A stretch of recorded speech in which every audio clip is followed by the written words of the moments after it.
É um prazer estar aqui com vocês e gostaria de agradecer inicialmente ao convite da doutora Kátia por estar aqui e dizer que se tem algo que eu vou levar do meu livro é esse carinho especial com que estou sendo recebido aqui, essa acolhida que é inesquecível para mim.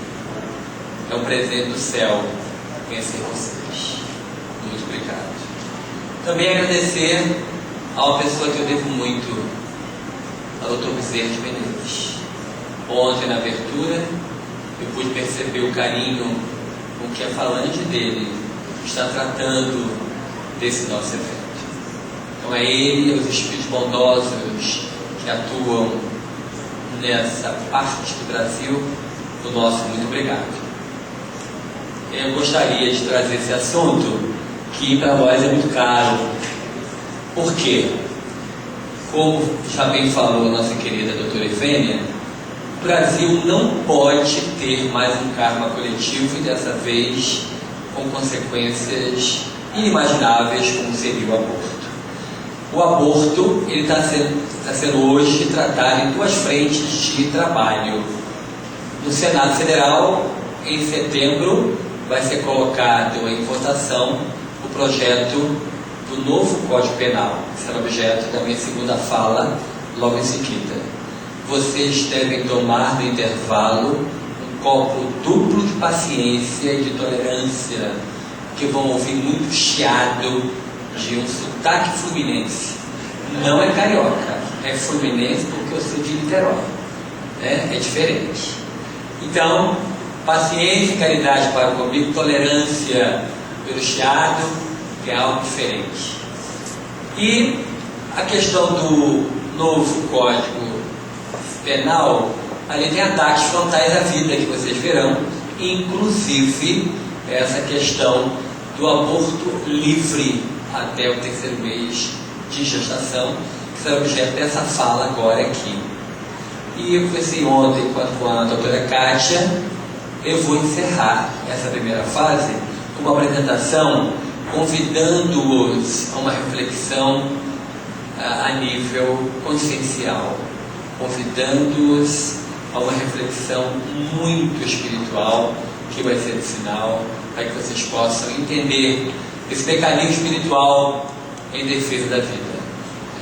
Nós espíritas sabemos da importância de defender a vida, porque nós espíritas conhecemos o livro dos Espíritos e conhecemos a questão 132, que é bem clara ao dizer que o objetivo da reencarnação é a evolução.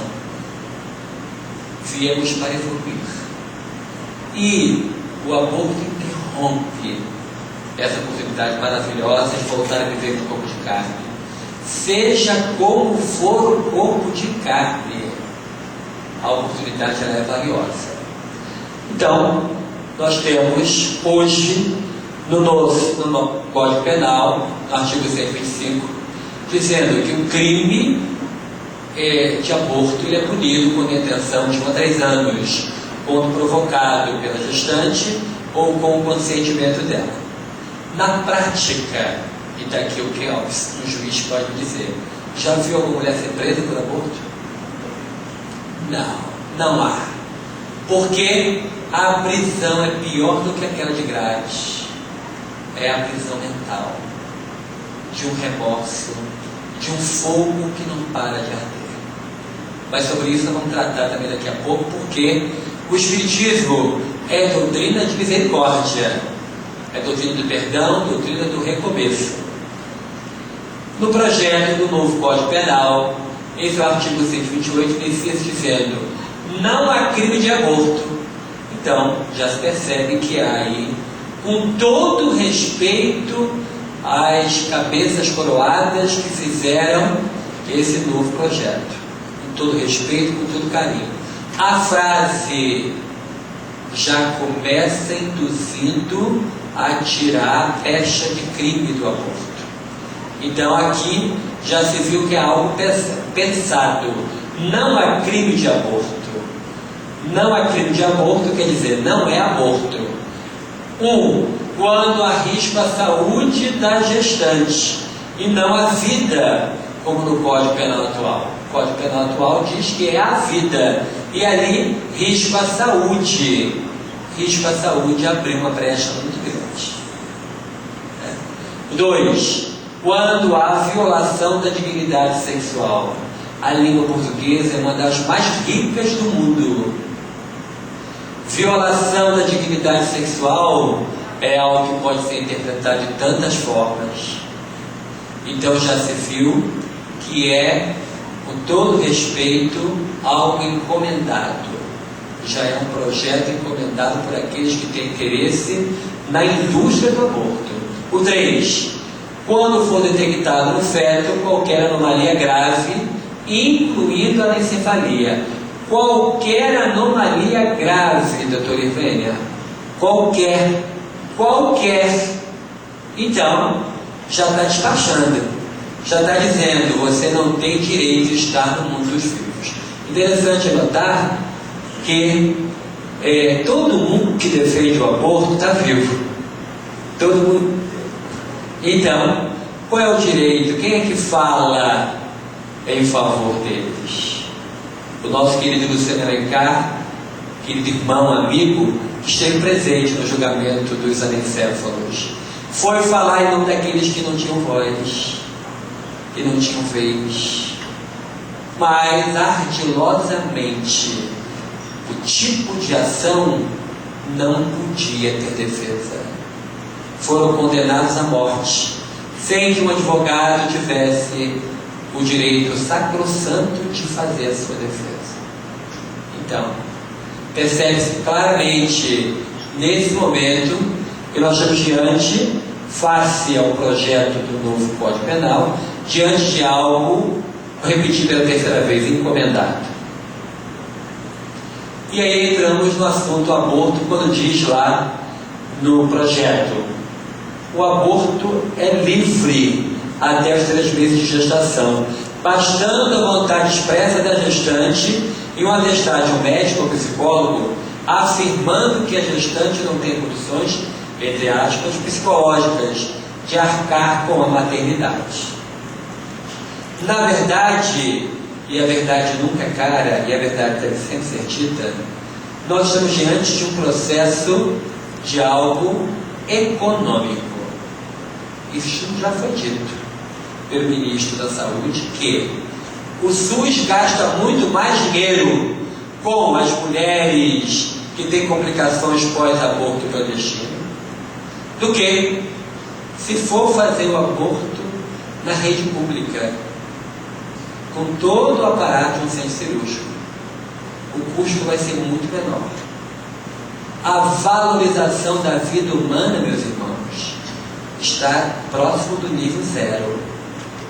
Mata-se qualquer que seja, porque aqui já ultrapassou o limite de anomalia, de anencefalia, para dizer que é livre. Qualquer criança, qualquer reencarnante pode ser descartado como um copo de água que você joga fora depois de usar. Então a situação é muito grave. Aí eu vou entrar no aspecto do aborto dos anencéfalos, pedindo licença à nossa querida doutora Ivênia, porque vou falar do aspecto espírita, do aspecto mais doutrinário. Nós sabemos que existe a lei da reencarnação, a lei de causa e efeito. Aquilo que nós fizermos na carne, nós vamos ter que pagar a carne. Então, pela lei da reencarnação, passamos pela prova do quase nascer. E o que é essa prova? É quando a criatura, utilizando mal a sua vontade, o seu livre-arbítrio, atentou contra a própria vida, foi suicida numa vida anterior. Ou, por exemplo, foi um homem-bomba, destruiu o seu corpo físico e atingiu de maneira violenta o seu perispírito. Então ele tem que passar pela experiência do quase nascer.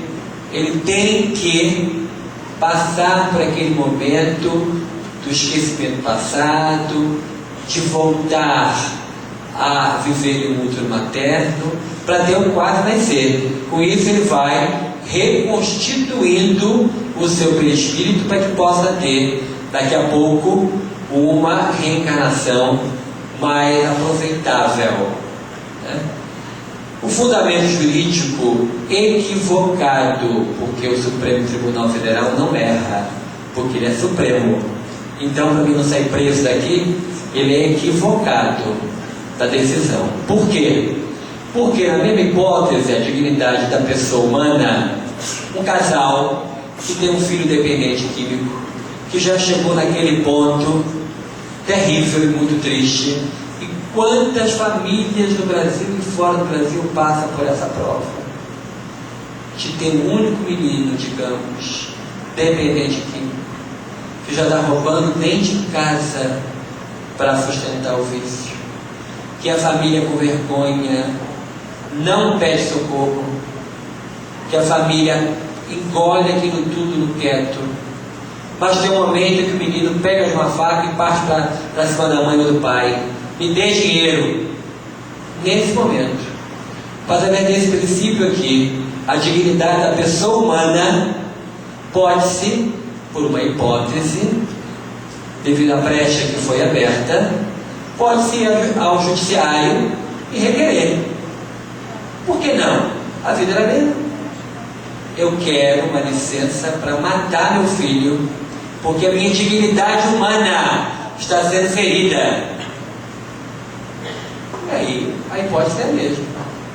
E eu quero ver o que o juiz vai dizer frente à decisão do STF equivocada na questão dos anencéfalos, depois dessa maravilhosa aula da nossa querida irmã, que disse que não existe anencefalia. Como isso pode ser visto, acreditado e colocado em prática? Qual é a posição da doutrina espírita? Livro dos Espíritos 358. O aborto provocado é um crime, qualquer que seja a época da concepção? Observe: provocado. As perguntas do Livro dos Espíritos é de autoria de Allan Kardec. Kardec é insuperável. Kardec é indelével. Kardec é impossível. Então, Allan Kardec, um sábio, a pergunta foi muito bem direcionada. Já naquela época, ainda século XIX, ele falava sobre o aborto. Olha o que os espíritos reveladores disseram: há sempre crime quando se transgride a lei de Deus. A mãe ou qualquer pessoa cometerá sempre um crime ao tirar a vida da criança antes de seu nascimento, porque isso impedirá a alma de passar pelas provas de que o corpo devia ser o instrumento. Então, há sempre crime quando se transgride a lei de Deus. Nesse momento, nós entendemos que os espíritos superiores revelaram a Allan Kardec que nós não temos o direito, em hipótese alguma, de tirar a vida do outro. Ainda na 359, no caso em que a vida da mãe está em perigo pelo nascimento da criança, para salvar a mãe, pode cometer o aborto? É o único momento em que se pode. Os espíritos respondem: é preferível sacrificar o ser que não existe a sacrificar o que existe. Então, temos aí a única possibilidade que a doutrina espírita oferece. No nosso Brasil, no Código Penal atual, diz que essa é uma das opções. A outra é quando há violência sexual ou estupro. No Código Penal diz que pode, né? A doutrina espírita autoriza o aborto no caso da questão anterior. A criança que está sendo gerada por uma violência sexual não tem culpa da violência sofrida, e existe a opção de entregar a criança para a adoção. Aí você pode falar assim: o doutor Hélio está radicalizando, porque a pessoa que sofreu uma violência sexual, ela fica com trauma e ela teria o direito do aborto. Mas a criança que está sendo gerada, qual é a culpa dela? Eu trabalho, como bem disse a nossa irmã aqui, dirigindo uma casa assistencial espírita que trabalha com famílias. A Luciana Necar conhece. Lá nós lidamos com 85 famílias, 65 crianças, ficam de segunda a sexta, de 8 às 4. O programa em parceria com o Lar Fabiano de Cristo. Uma das mães da comunidade, que é uma comunidade carente, ela foi vítima de uma violência sexual, de um homem perturbado que andava naquela região. E a comunidade se reuniu e disse assim: há um conselho comunitário, né, entre eles lá, é melhor você abortar porque ele é um perturbado da cabeça, você vai ter um filho perturbado. Ela, que já era uma senhora, que não casou, mas estava ainda ovulando, estava comprovadamente grávida, ainda com quase 2 meses, ela foi à casa. E lá nós dissemos a ela: a decisão é sua, mas é uma vida que está aí. Você vai ter coragem de fazer isso? Mas, doutor Hélio, a questão é que eu fui vítima de uma violência, ele é maluco e vai nascer um filho maluco. Quem foi que disse? Existem possibilidades de pais, se todos nós somos herdeiros de nós mesmos, e ela é uma pessoa extremamente pobre. E eu disse a ela: se você optar em deixar o seu filho vivo, eu lhe dou, a casa lhe dá todo o apoio. Todo o apoio que você precisar, a casa lhe dá. Se você optar em abortar, todo o apoio espiritual você também terá. Mas eu preciso lhe dizer das consequências do aborto. Eu contei para ela aquilo que a estatística prova, das consequências neurológicas, psiquiátricas, mentais, emocionais, que acompanham uma mulher durante muitos anos. As consequências de um aborto clandestino, porque ela iria tentar, através dos métodos clandestinos conhecidos. E aí eu disse: você não é casada, você optou por cuidar de sua mãe, você não tem um parceiro, obviamente a sua chance de ficar grávida de novo é quase zero, porque você não quer. Mas se você quiser, quem sabe esse menino não pode ser uma bênção em sua vida. E aí, contrariando todas as expectativas, ela disse: eu vou para casa pensar. Mas antes eu falei: vem cá tomar um passe. E ela tomou o passe, oramos com ela foi para casa. E daí a 3 semanas ela volta e diz assim: eu quero o apoio da casa, eu vou ter o menino. Isso tem 20 anos. Ela teve o menino. O menino foi o único companheiro quando ela foi visitada por uma prova dificílima. Ela teve 5 tipos de câncer diferentes. E foi ele que segurava ela no colo para levar para o hospital. Ele que velava a noite inteira e ela tomando remédio para dor. E na hora que estava ligado em aparelhos, o médico falou: me autoriza assim no papel, vamos desligar para sua mãe ter um descanso. Ele falou assim: e eu? Pense em mim, doutor. Eu quero ficar agarradinho com ela, segurando a mão dela na hora que ela for para o céu. E dei esse direito. E a mãe ainda ficou com ele 20 dias no hospital, com o carinho do filho que seria abortado. Então, meus irmãos, a opção pela vida é a primeira opção. E não existe outras alternativas a serem assinaladas na prova da nossa vida.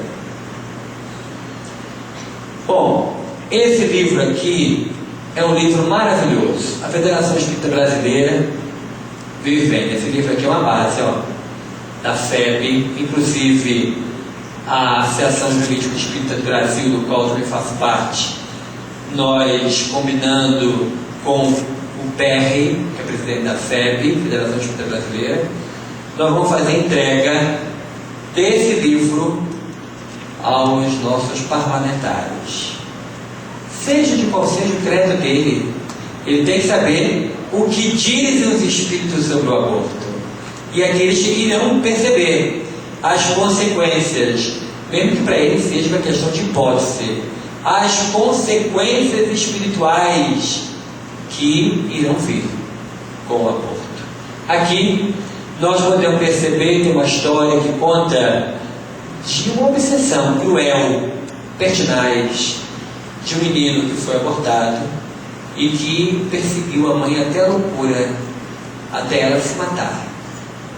E no mundo espiritual, pelo laço do remorso, os dois ligados, ele tornou-se um verdugo daquela que lhe abortou.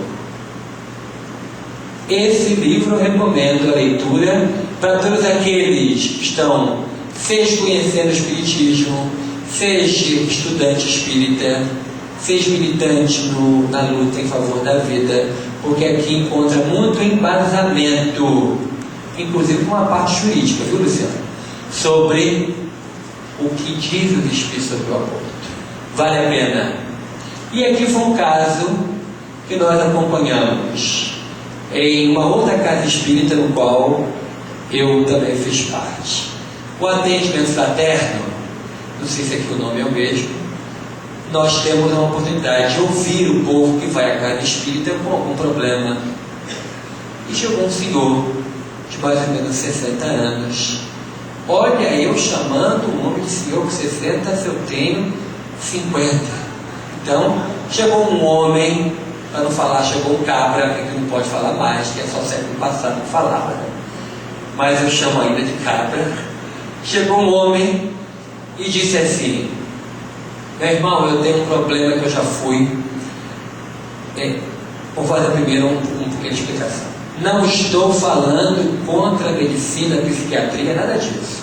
Estou dizendo que o problema dele é espiritual. E a medicina dos homens não tem resultado com problema espiritual.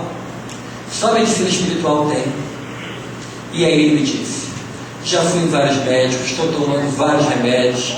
E o último psiquiatra que eu fui conhece o senhor, conhece aqui a casa.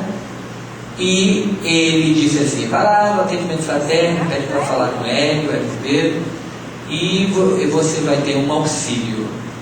Ele tinha um pesadelo intermitente. O que é isso? O mesmo pesadelo toda noite. Toda noite ele sonhava. Toda noite. Durante 3 meses já. Ele sonhava que estava um menino de mais ou menos um mocinho de uns 16 anos, com uma foice na mão, aquela foice que se usa para o símbolo da morte, né? Com uma meia-lua, correndo atrás dele, e ele chega à beira de um precipício. Ele olha um paredão muito alto. Se ele se joga, é suicídio. Se ele fica, o menino mata ele. Menino raivoso, com a foice na mão. E ele para na beira daquele precipício, e o menino, empunhando a foice, diz assim: você me matou, você me esquartejou, é o direito que eu tenho agora de me matar. Quando empunha a foice e vai no pescoço dele, ele acorda ensopado de suor. 3 meses o mesmo pesadelo. É um caso de loucura, é um caso de internação. E aí, vários médicos, vários remédios e nada. E eu falei assim: mais ou menos, qual a idade desse menino? Eu falei: uns 16. Pela intuição de médium, eu perguntei a ele. Uma questão também de lógica. O que lhe aconteceu 16 anos atrás? Aí ele para, pensa um pouco, lembra de algo, coloca as mãos segura a cabeça com as mãos abaixo e chora. Copiosamente ele chora. Respeitei aquele momento da catarse. Ele diz assim: 16 anos atrás eu casei com a minha primeira mulher. 2 meses depois eu fiquei desempregado e ela me veio com a notícia: estou grávida. Eu disse: meu bem, grávida desempregado, não tem dinheiro nem para pagar o aluguel. Eu pego dinheiro emprestado e você vai abortar. E ele disse, não. Ela falou, não, eu vou dar vida, eu não vou abortar. E ele falou assim, mas eu não tenho condições, você não tem emprego, eu estou desempregado também. Quem vai criar esse menino? Esqueceu de Jesus, que diz assim: olhai as aves do céu, não plantam e nem semeiam, mas o nosso Pai as alimenta todo dia.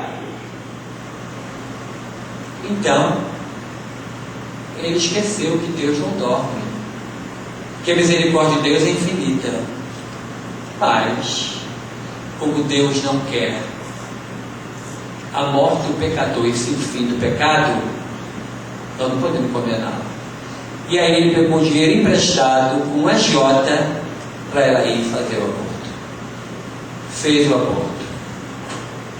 Passou um mês sem falar com ele. Entrou em estado de profunda depressão. Muita depressão. Depois de 3 meses ela pediu o divórcio. Não aguentava mais ficar na mesma casa de que o assassino do filho dela. Mudou para outro estado, foi ver longe. E ele, passados uns 2 anos, casou-se de novo com a outra mulher, que não podia lhe dar filhos. Então a única oportunidade de ter sido pai foi ali naquele momento em que ele abortou. 16 anos depois, ele começa a ter esse pesadelo e ele falou assim: pouco sei de espiritismo, mas eu sou um homem de uma formação cultural boa, eu tenho 3º grau, eu sou arquiteto, mas pelo que o senhor falou, a sua pergunta me levou a concluir que esse jovenzinho que me persegue no meu pesadelo é o abortado. É isso mesmo? Por questão de piedade humana pura, eu disse a ele: vamos trabalhar com essa hipótese. Vamos fazer o tratamento espiritual que toda casa espírita pode oferecer. Frequência casa espírita com regularidade, passes, água frutificada, leitura edificante. E para ele, que já era aposentado, eu acrescentei algo que Manuel Filomeno de Miranda escreve através de Divaldo Franco, chamado laborterapia, a terapia pelo trabalho. E disse assim para ele: o senhor tem um tempo livre, uma tarde pela semana? Eu tenho. O senhor então pode vir para cá? Aqui funciona como uma creche, tem crianças aqui. Preciso do senhor aqui fazendo parte do seu tratamento espiritual, que o senhor se doe. Doe de si. Não é pegar do bolso e dar. Que falta que faz para o dono do deserto um balde de areia? Nenhuma. Então, ele tinha que doar de si. Posso. E aí pensei: criança pequena, abortado, o espírito abortado precisa ver ele modificado. Além do trabalho no atendimento da reunião mediúnica, eu disse para ele: só vai ficar na turminha miúda, de 2 a 4 anos, junto com os pequeninos. Mas se eu não fui pai, não sou avô, não tenho, o que eu vou fazer lá? Ajudante geral, vai fazer de tudo um pouco. Mas se não tem o jeito, faz parte do seu tratamento. E o senhor me garante que o pesadelo vai passar? Me entrega a Deus, Deus tudo pode, eu sou um homem, sou infalível. O senhor confia em Deus? Confio.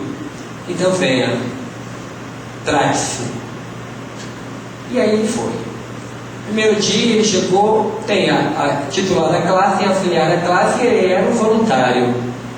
Chegou, ele feriu pela manhã, de 8 às 13, porque eu aproveitei para ele fazer uma hiperlavoterapia. Além das crianças, ele ia lavar louça, ia brincar de pique-esconde dentro de panela que dá para se esconder dentro.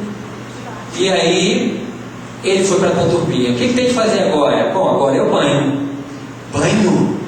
Você nunca deu banho em criança, não tem importância, olha. É chuveiro, sabonete, criança. A ordem é essa. Água, sabonete, criança. Depois vem a toalha, mas depois. Água, sabonete, criança. A titular da classe, já um tanto quanto atarandada. O atarandada é homenagem ao Nordeste, né? Ela falou assim, vou escolher 4 crianças que sejam bacanas, para não falar uma palavra, né? Especiais. E põe assim 4 crianças, joinha. E foi a primeira criança, ele falou para mim depois, doutor, parecia um polvo, não parava. E eu lembrei do senhor, é água, chuveirinho, e é sabonete, e é criança. E tem hora que eu não sabia o que era, misturava tudo, e a criança não parava.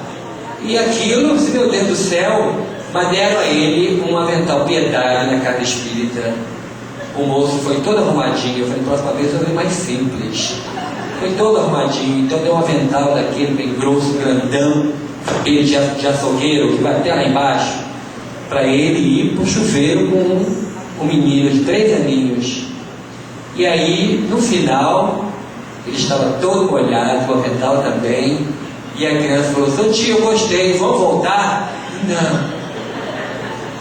Segunda criança, terceira criança, quarta criança, depois foi para a louça. E eu encontrei com ele na reunião pública da noite. E eu falei assim, e aí como foi a experiência? Ele olhou para mim e falou assim, vai me fuzilar e agora? Ele falou assim, a experiência foi diferente, assim, educado. Mas e aí, o que você achou? Eu achei boa. É mesmo? Por quê? Porque eu saí com algo diferente dentro de mim. Dentro do meu peito que parecia que tinha um pé apertando meu peito, e tinha. Aquele pé sumiu. Eu já não saí com o meu peito oprimido. Já sei melhor. Então o senhor vai vir na quarta que vem? Com certeza. Na outra quarta ele foi, a mesma torada. Banho em 4 e louça. Na outra semana, na terceira semana, na reunião da noite, encontrei com ele. Eu falei, tudo bem? Ele falou, eu tenho uma novidade para o senhor. Eu falei, então me diga. Eu estou apaixonado por isso. Era aposentado, ficava em casa à toa. Acabava o jornal da tarde, vinha Vale a Pena Ver de Novo.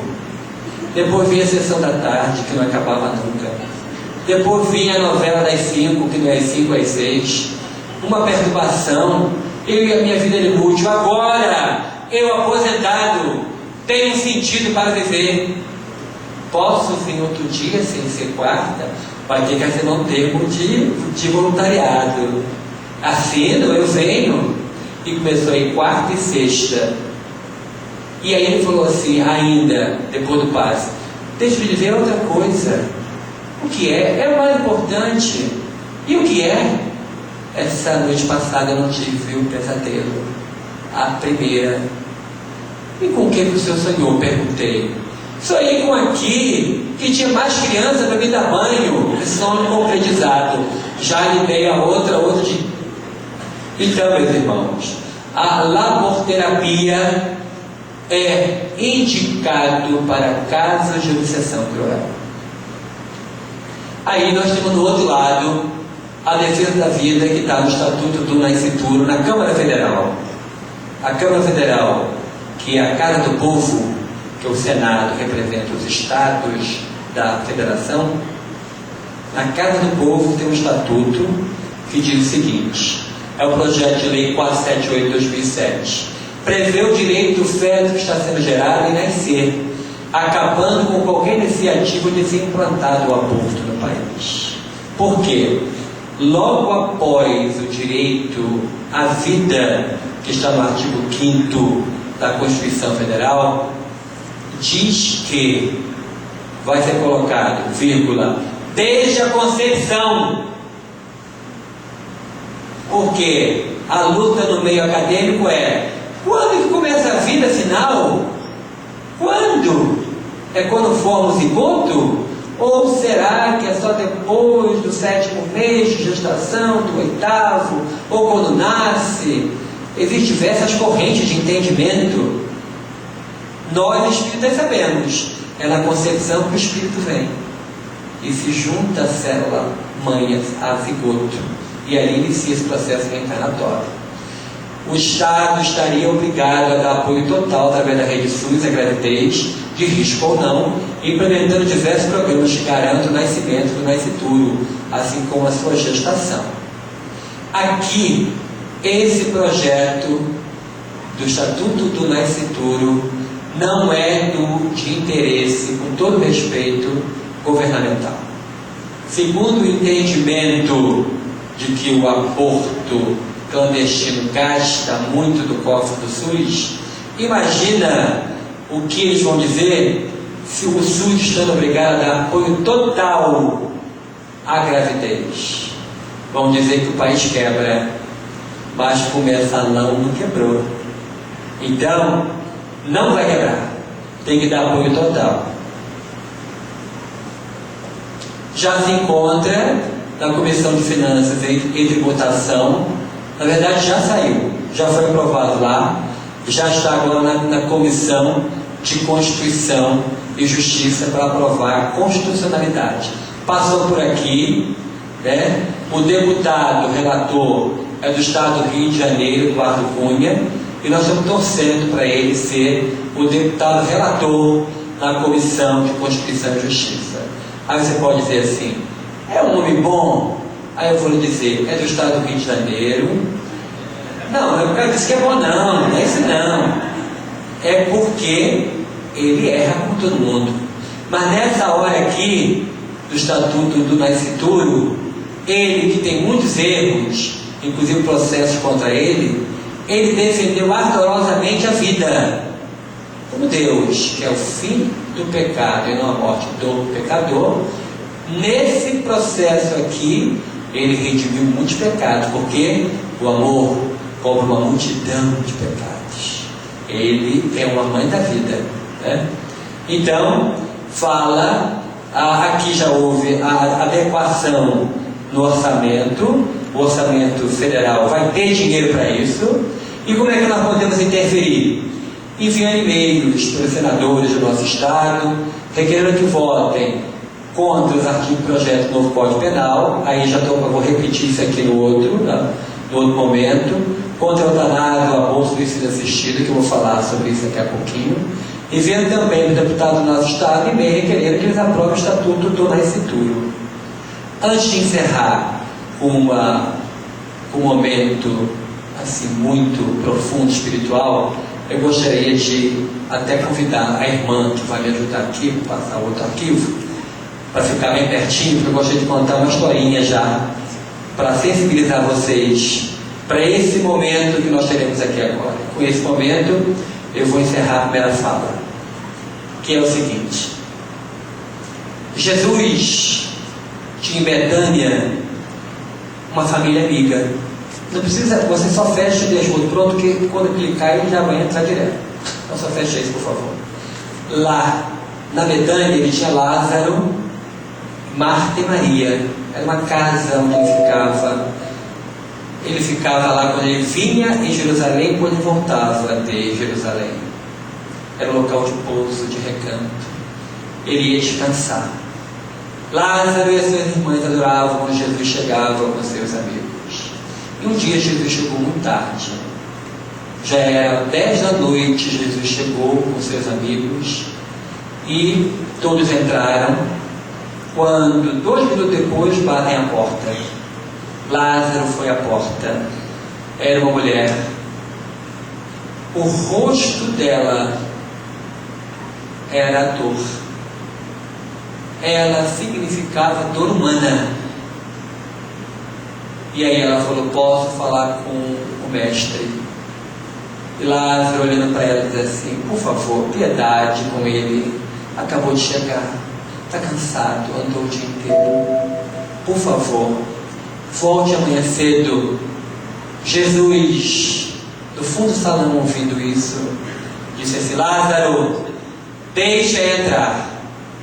fez um sinal, todos saíram. A mulher entrou, Jesus sozinho na sala. Ela caminhou uns passos cambaleantes. A 2 metros de Jesus, as pernas lhe falharam. Ela cai de joelho no chão, chora copiosamente durante alguns minutos. Jesus lhe toca o ombro, lhe levanta e diz assim: minha filha, você não sabia que aquele ser dentro de você tinha vida? Você não sabia que ele tem o direito a viver? E aí ela fala: Senhor, eu tenho 5 filhos, mais um eu não teria condição de criar. E ele disse assim: confia em Deus, confio, Ele pode tudo, é o Todo-Poderoso, Ele ama todos nós com desvelado carinho.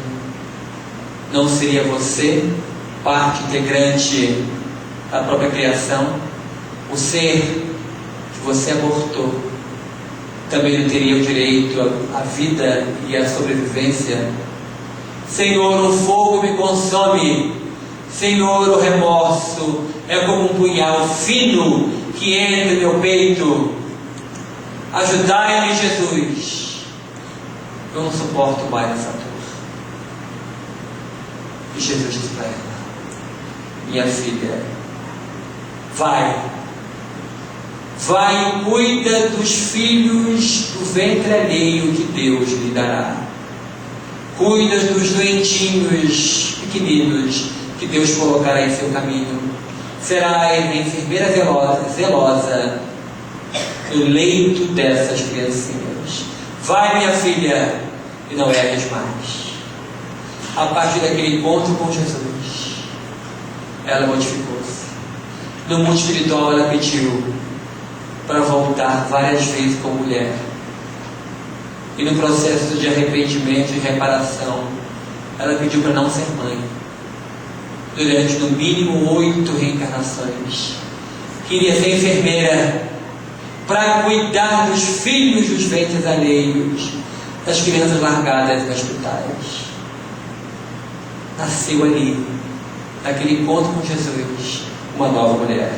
E por falar em mulher, toda mulher, na hora do parto, a grande maioria delas pede socorro à mãe de Jesus, um exemplo de maternidade. Então, para evitar que o aborto seja implementado, além de nossas ações mandando e-mail para os nossos parlamentares, vamos rogar a Mãe de Jesus, a Mãe Santíssima, nesse momento de apresentação, para que a gente possa ouvir a música de João Cabete.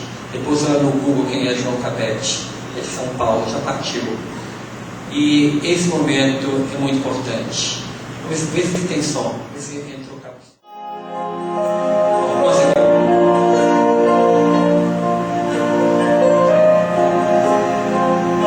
Chama-se Maria, Mãe do Mundo.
é a mãe do mundo, a mãe de todos nós. Abençoe a todas as famílias aqui representadas. Abençoe o trabalho imenso da AME Piauí. Abençoe os seus dirigentes, a doutora Kátia. Abençoe a Federação Espírita desse Estado, um trabalho magnífico de levar a luz que liberta, que é a doutrina espírita, a todo esse Estado tão querido ao nosso coração. Paz para todos vocês. Muita luz. Muito obrigado.